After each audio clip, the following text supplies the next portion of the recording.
So ayan mga sir, needless to say, successful ko namang naikabit yung aking dashcam.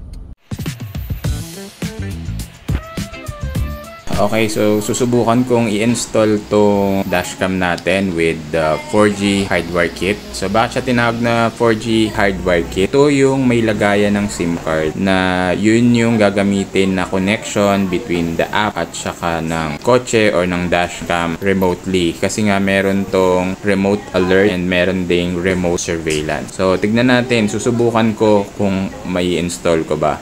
Inatras ko lang muna tong upuan dito sa may driver side kasi nandito yung fuse box. Dito natin itatap yung 4G hardware kit.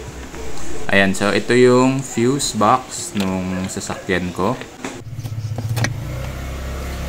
Okay, so dito ako magtatap. So kukuha tayo ng ground, body ground, and then kukuha rin tayo ng supply na 12 volts, yung constant, yung laging may supply na 12 volts, yun yung pula. Tsaka yung dilaw naman is yung magkakaroon ng 12 volts pagka sinusi. Tinitignan ko lang kung saan magandang kumuha ng ground. Hindi ko sigurado kung kailangan ko pang tanggalin to para magkaroon ng mas magandang access. Tignan ko. Medyo umuulan na.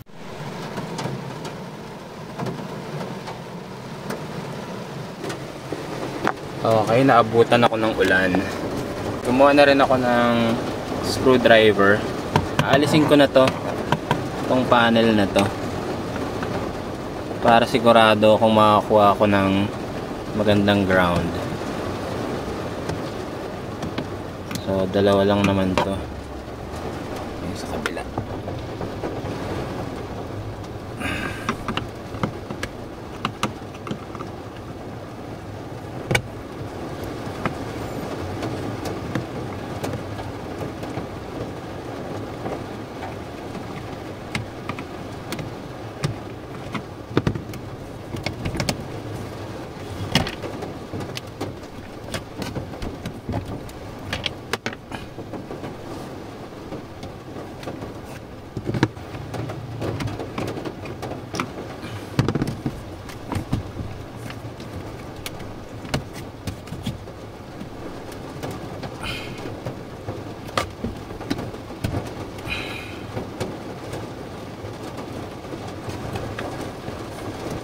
Baka meron din tong tornilyo sa gilid pala. Hindi ko mabubuksan yung driver seat kasi ang lakas ng ulan. Ayan, sige, try ko na nga lang na hindi buksan. Tignan ko kung may makukuha ako na 12 volts. Okay, so nandito na yung aking tester. Baka hindi ko na mabidyohan kasi ang hirap ng angulo. Kasi ang goal ko is makakuha ng 12 volt supply habang nakapatay yung sasakyan. So tap lang tayo dito sa ground. Medyo tumigil na yata yung ulan. Sa natin ng konti. Meron pa din. Okay, so hindi kaya. Ang hirap. Bukod sa madilim, maalanganin yung pwesto. Grabe yung ulan. Kailangan nakabukas tong pinto para makapwesto tayo ng maganda sa paghahanap. So tigil ko muna siguro. Antayin ko na lang huminto yung ulan. Lalong lumakas yung ulan. So wala. Stop muna ulit. Okay, so tinanggal ko na rin tong malaking panel na to para talaga maganda yung area na pagtatrabahuan natin. Ayan, okay, so start na tayo. Hanapin ko yung pagkakabitan ng red na wire. Ito, may nakita na ako isa 10 amps. Parang sa ilaw lang siya eh. Parang dito lang siya sa medyo check ko, pero yan yung signal niya eh. So ilaw, may supply siya, naka-off yung susi, may supply siya na 12 volt. So dito natin lalagay yung kulay pula. So ito nga pala may wire, may fuse na din siya pareha. So yan ako lang dito. Medyo maliit yung fuse kaya tingnan ko paano ilalagay. Ayan, tingin ko naman, alam ko na. So para lang ma-check kung may contact.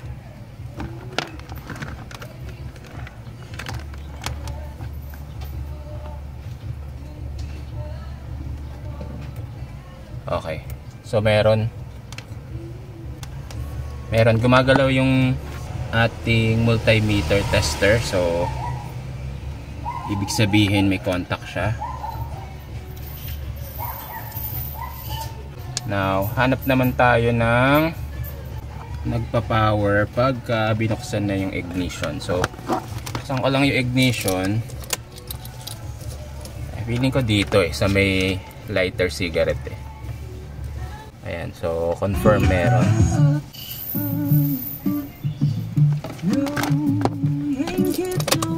Man, yun lang natin to. Lalagay ko lang din siya dyan.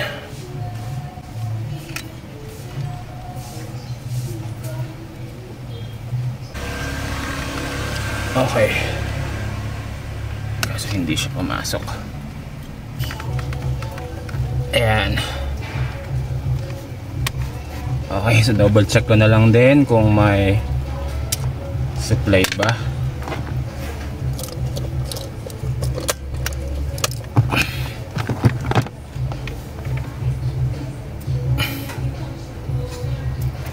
Okay, so meron. Tayin muna natin ulit. Tapos dito may ground ito. Ang problema ko lang dito, walang nakalagay na nut. So hindi ako sure kung yan ba talaga yung pinakamaganda. Wala kasi siyang nut. Alam ko saan nakalagay. Okay, so ito kasi nasa labas lang. Gagamitan ko siya ng 8mm. Luluwagan ko muna dito. Ayan, luluwagan ko muna to.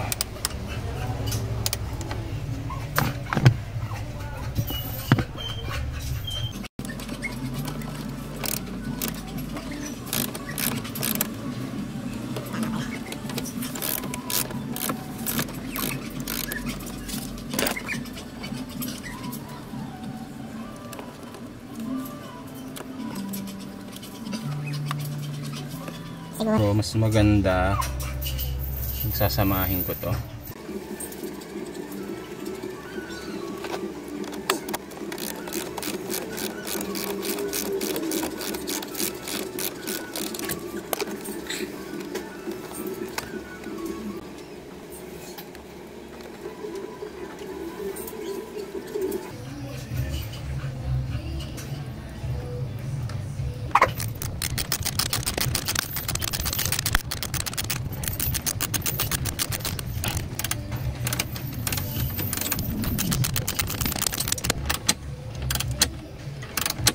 Okay.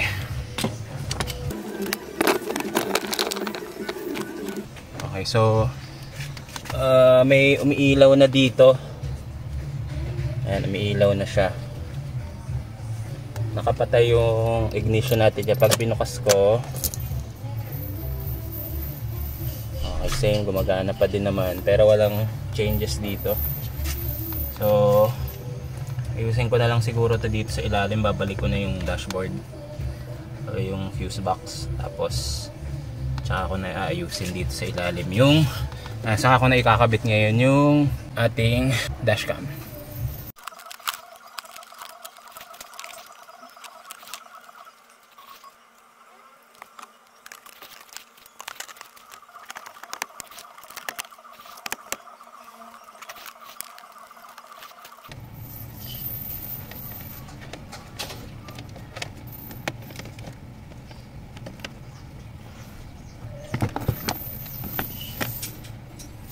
So kinanabit ko yung live dito sa 10 amps na ilaw, I think sa ano to cabin light. Okay, tapos isa doon sa may cigarette port. Na natin pabalik. Okay, so ang magpa-power na doon sa dashcam natin ito. 'Di ba? Kukunin ko lang yung dashcam at ikakabit ko na. So dito ko lang siya winar yung pa letter L. Siguro papagapangin to dito. Pagapangin siya diyan. Punta dito, and then yung ating camera. Yung ating camera natin. Okay, sinaksak ko, walang nangyayari. Oh, ayun, meron. Okay, baka nagka-calibrate. Hello, I am Max. Please use 70 MyApp to bind the device. Okay, 70 MyApp daw to bind the device. Paano kaya ito? Hindi kaya masira ito ng ganito. Diyan muna. Oh, umulan.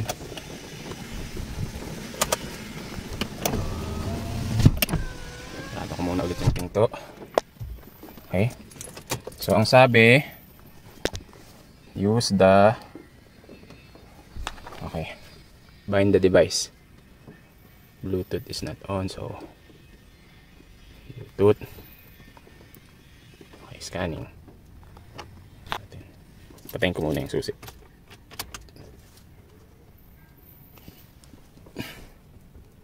So yan siya. Tingnan ko paano to. Namatay. Ayan.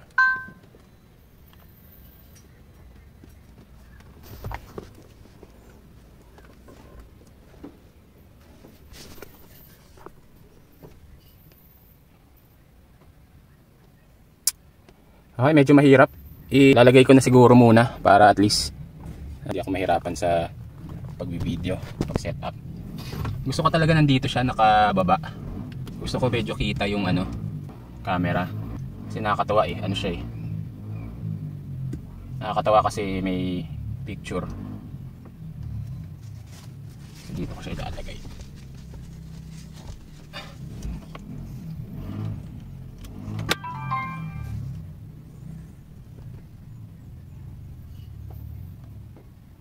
Dito mismo siguro. Okay.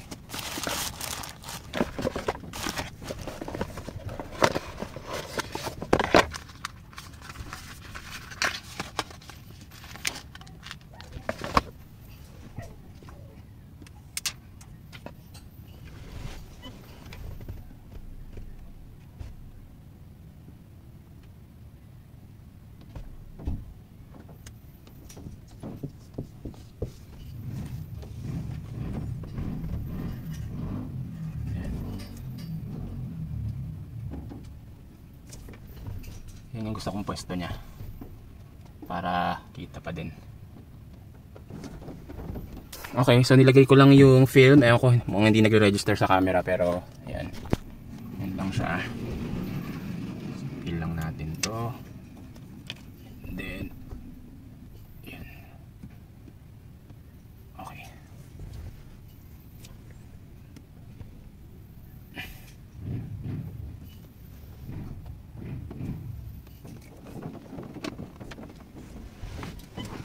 Tapos ito ay lagyan na natin ng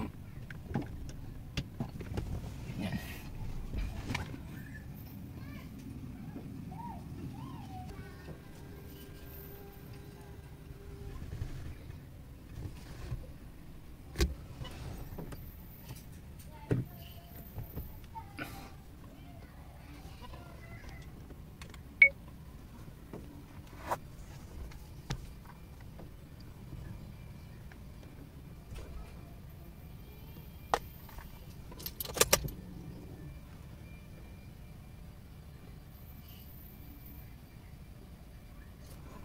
Walang nangyayari. Tignan ko. Buksan ko dito. May tumutunog. Or baka ito naman. Hindi. Pinapatay. So dito.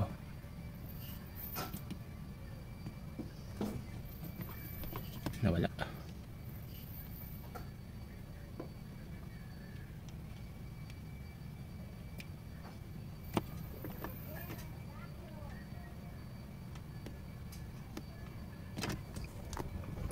Light yellow.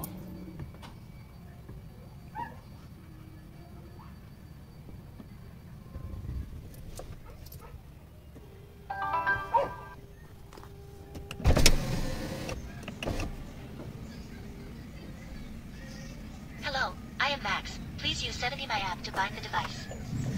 Okay, so please use 70 My app daw. Okay, add device. Allow while using the app. Allow access to location. Ito, rotating lens. Alam ko ito yun eh. Okay, so nakita niya na.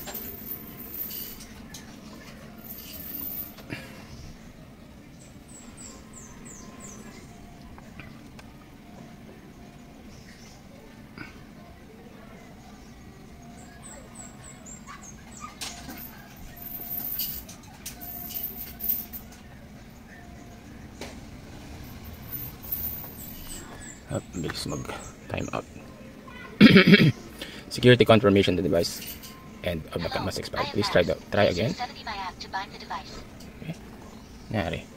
Please confirm authorization. Okay. So kailangan pala, ayun, may tinuturo siya. Kailangan pindutin.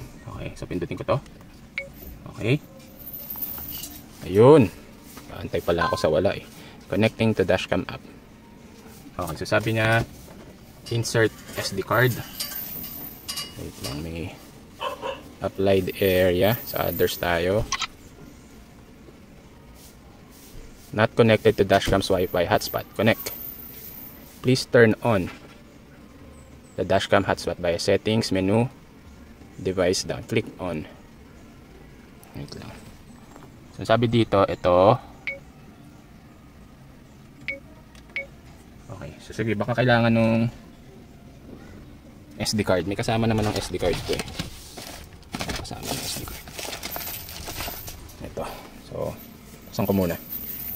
Okay, so nakuha ko ng SD card. I think dito siya. Tingnan ko lang, siguraduhin ko lang. Ang doon niya.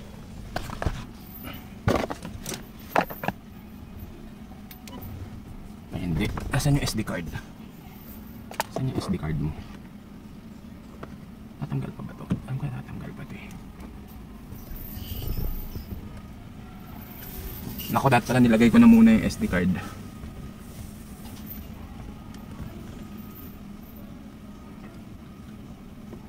Alam ko natatanggal. Ayun, natatanggal nga. Okay, so natatanggal siya.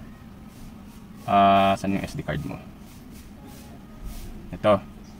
Ito yung SD card sa gilid. Kita niyo ba? Ayan. So yun yung SD card.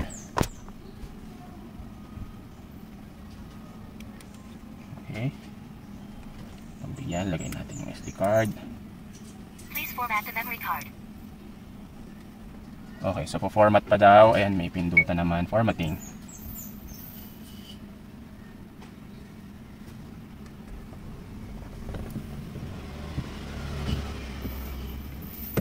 Okay.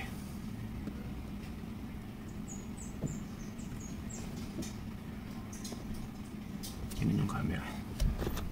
Ayan, so parang nagre-record na siya pero yung camera malabo. Tanggalin natin yung ayan, oh ha. Diba? Okay, so balik tayo dito sa app. Ayan, tingnan ko ang meron dito. Tayo sa app. Ayun, so kukonect ako sa hotspot. Ano kayong password na ito?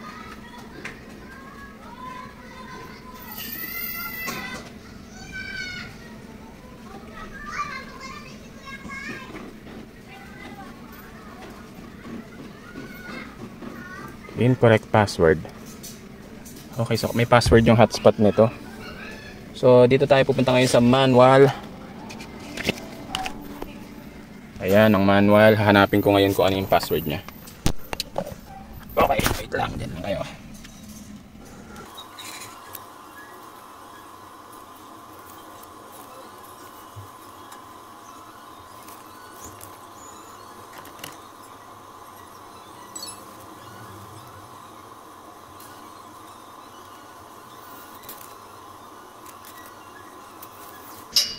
Okay, so hindi ko makita kung ano yung default password nito dito sa manual.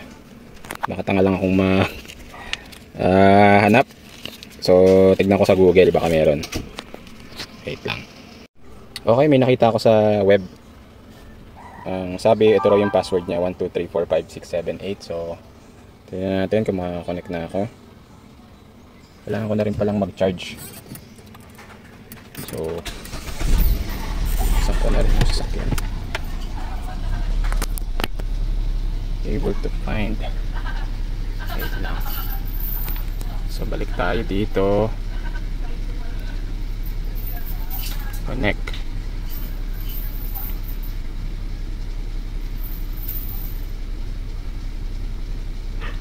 Ito wala. Okay, alright, ito ulit. Start SIM card. Oh, okay, kailangan ko palang maglagay na ng SIM card dito para makonect ko na maayos. Kukuha lang ako ng SIM card. balik ako. Okay, so magkakabit muna ako ng SIM card dito. So, kailangan din kasi ng data nitong hardware kit. I think para sa GPS tracking, may tracking din yata to. Kailangan niya ng data, and then para ma-control mo siya remotely. Kasi pag naka-parking surveillance ka, makaka-receive ka ng mga notification kung may bumangga sa'yo or may nakasagi sa sasakyan mo. So kailangan nito ng data. Bumili ako ng Gomo SIM kasi yung Gomo SIM may promo sila na yung data is hindi nag-expire. So I think yun yung the best SIM card na para gamitin dito, kasi kung konti lang yung data yung nagagamit nito, sayang naman kung mag-register ka ng mga data sa mga yung Globe Smart na 1 week lang. At least yun, pag bumili ka, meron akong, yung nabili ko is $399, may 30 gig na siya na hindi nag-expire. So titignan ko kung gaano katagal, pero for now kukunin ko muna yung SIM card dito sa luma kong phone para lang testing. So ito yung SIM card at yun yung nakakabit dyan. Ilalagay ko na siya. Okay, so naloadan ko na yung SIM card at i-check ko na. Ito pala habang naglo-load ako, wala akong magawa. Ito pala, pwede pala nating pindutin to. Pag pinindot mo pala to, ayan yung mga mode niya. So nakita ko yung wifi dito. Ayun pala yung password. So ayan, may menu rin siya. Record off, mute, WNK, hindi ko alam. Ito yata yung AS assist, kaya lane assist. Mag-a-alarm siya pagka lane assist lang yan. Hindi ko pa alam, so kakabit ko lang nito, kita nyo naman. Kasi ito recording, kaso parang tabingi. Hindi ko alam bakit, parang meron kayang parang masyado siyang tutok, no? Baka naman na-adjust yung lens nito. Pero yan, sige, check ko ulit. Off natin. Check ko ulit yung app. I-connect na natin sa app. Alright, so again, balik tayo dito sa app. Ayan, actually nandito na siya. Ayan, nandito na siya. Ayan na siya.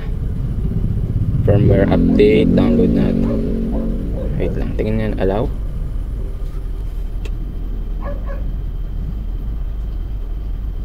Nag-update pa. So anyways, titignan ko kung saan siya magandang ilagay. Feeling ko ganyan na. Ganyan na talaga siya. So kung na-set up na yung app, mahina yung signal dito eh.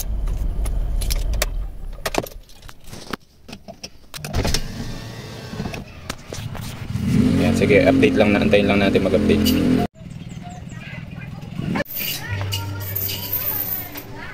Okay, na-download na yung update. So push the dashcam now.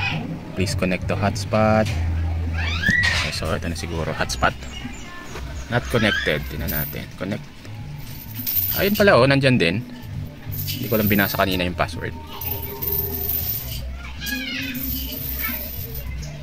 So ayan, lumabas na yung 70 my. And then 1, 2, 3, 4, 5, 6, 7, 8.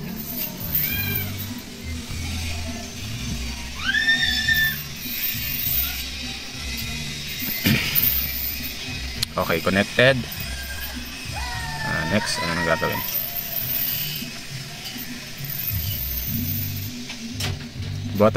Function buttons are not responsive when the device is connected and locked. Okay, got it. Start. Thanks for choosing 70 my. Okay, English. Next. Ayan natin. Okay, so dito pala sa app, medyo wide naman pala. Pagka dito lang kasi sa screen, siguro dahil sa maliit, parang hindi siya ganun ka-wide. Tapos pwede mo siyang, ayan, okay, so ayan, pwede palang parang center eh. Okay, so ayan, mga center na siya. Okay, next. Duration 24 hours. Saka na ako mag-ano niyan. Next. When the dashcam is running, following voice commands are supported. Take photo, record video, enable hotspot, disable hotspot. Okay. Record audio, turn off audio, switch front view. Wait lang, nagbabasa lang ako. Kaya try nga natin, shoot vlog. Baka hindi pa. Start to use. Okay, got it. Ayan na yung update. Push now. Package. So kailangan may wifi ka habang sinesetup mo to para ma-update mo agad. I-download mo lang siguro through phone, tapos pag connect ka na i-download mo na yung patch ng update, saka pa lang siya ipupush sa dashcam.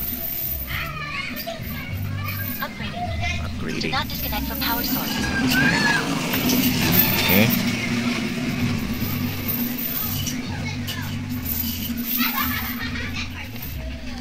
So yung 4G natin, nakita ko hindi pa siya binded. Yung 4G module. So titingnan natin after na itong mag-update. So recap ko lang siguro, no. So maganda, nakakonect na yung SIM card. Tapos nakakonect na rin yung micro USB para dire-diretso. Pero ayun, I suggest nga i-wire muna natin yung hardware kit, tsaka natin siya i-kabit. Itong mga wires na to, madali naman siyang pagkapangin dito sa ating dashboard. Dito sa A-pillars, punta dito sa ating headliner. Ito yung view ko nga pala pag magdadrive. Ayan. So binaba ko talaga siya kung makita yung mukha nung dashcam. So okay, tingnan natin. I-bound natin naman tong naka-insert. So okay naman na. Next. Naka-connect naman na. Start the car normally. Energize dashcam. Natin.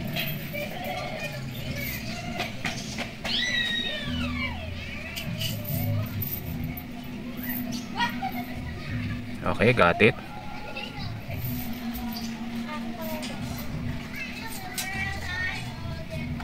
Alright, mukhang okay naman na siya. Remote surveillance. Tingnan nga natin. Check the network status. Ito medyo mahina yung signal ng globe dito eh. Maganda dito may battery monitoring oh.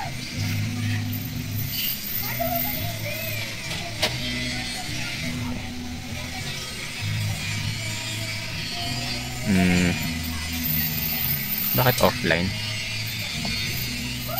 Firmware update. Download ulit natin. Daming kailangang update, download.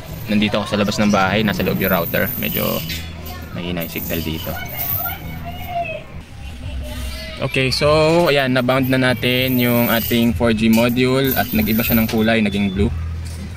So, ayan, nag-notify na rin si 70 may natin. Ano kayo magandang pangalan dito? Si Capsule. Ating camera, parang may update na naman. Push to dashcam now, tingnan natin.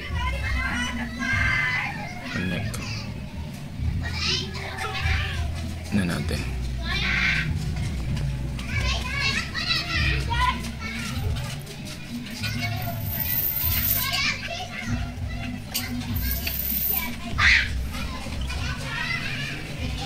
Ito, nandito agad yung kanyang timestamp. Tama naman agad. Ito location. Tama. Okay, so collision detection. Sige, on na nga natin to. Surround sound scan. Motion detection. Sige, on na. Huwag na, baka masyadong sabagay, pwede. Yan natin, i-push natin yung ating ready go battery. And ayoko ng time lapse, gusto ko ADAS. Okay, start calibrating. Ito. Okay, ganyan pala yung itsura ng 4G kit pagka okay na, naka green. May SIM card na yan, tapos may load na din. Ito, tignan ko dito sa app, check natin kung okay naman yan. Tinatroubleshoot ko yung 4G module eh. Mukhang okay naman na siya. Tingnan natin. Okay, so goods na. Ibig sabihin, ayan, online na yung ating 4G. Pwede na tayong connect sa remote surveillance. Ayan. Ayan nakalagay, 4G data is being used. So ayan, gumagamit ka ng data. So ayan, ang gamit ko dito muna yung Globe ko. Niloadan ko muna siya ng 99 pesos, valid for 7 days. Pero syempre medyo mahal para sa akin yun. I think the best is yung GoMo SIM. Ayan, battery monitoring, anong meron dito? Ayan.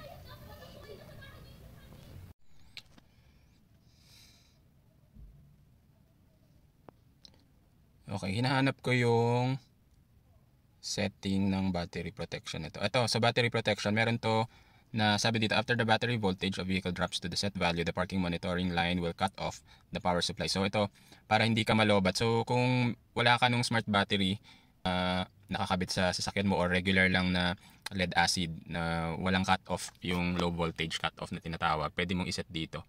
So I think yung sa akin kaya dito iset ko sa pinaka mababa, 11.8, kasi kaya naman yan. Ang gagamitin ko ng protection talaga is yung pinaka Smart Go Ready Go battery natin, yung smart battery. So emergency video, broadcast lang, ano pa ba, record audio, i-record din natin yung audio. Record audio. Bakit cannot perform?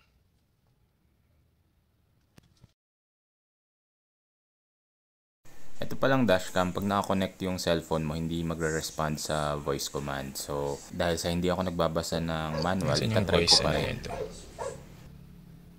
Voice control. Take photo. Cannot perform this action. Stop recording. Take photo. Cannot perform this action.